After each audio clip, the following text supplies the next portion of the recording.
যারা ইসলামের বিরুদ্ধে কথা বলে এবং রাসূল সাল্লাল্লাহু আলাইহি ওয়াসাল্লামের ব্যাপারে কটূক্তি করেছে, ধর্মীয় অনুভূতিতে আঘাত এনেছে।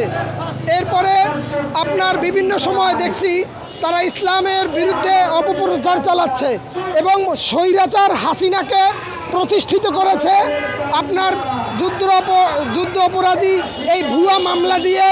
এরপরে আপনার বাংলাদেশের মধ্যে ওরা চাঁদাবাজি করেছে, বিভিন্ন অপকর্ম ওদের ব্যাপারে রয়েছে, অনেক মামলাও রয়েছে এবং ওরাই মাদ্রাসার হুজুরদেরকে আপনার মানে মারধর করেছে, বাইতুল মোকাররমে কোরআন শরীফে আগুন দিয়েছে।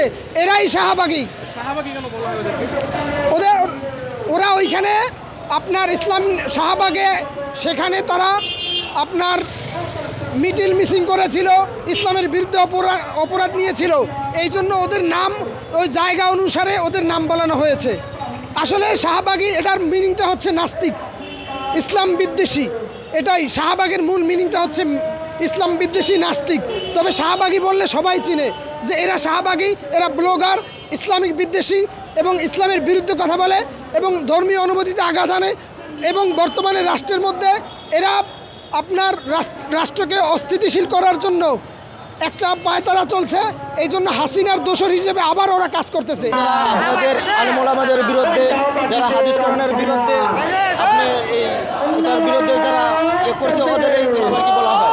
যারা বিশেষ করে নবী রাসূলের বিরুদ্ধে, আল্লাহ রাসূলের বিরুদ্ধে যারা এই পোশাক আদি দিয়ে হাদিস কোরআনের বিরুদ্ধে চলে ওদেরকে শাহবাগী বলা হয়। শাহবাগী কেন বলা হয়? শাহবাগী বলা হয় কারণ ওরা শাহবাগীটা একটা ঘাঁটি ছিল, ওই জায়গায় ওরা স্থান করেছিল, ওই কারণে ওদেরকে শাহবাগী বলা হয়।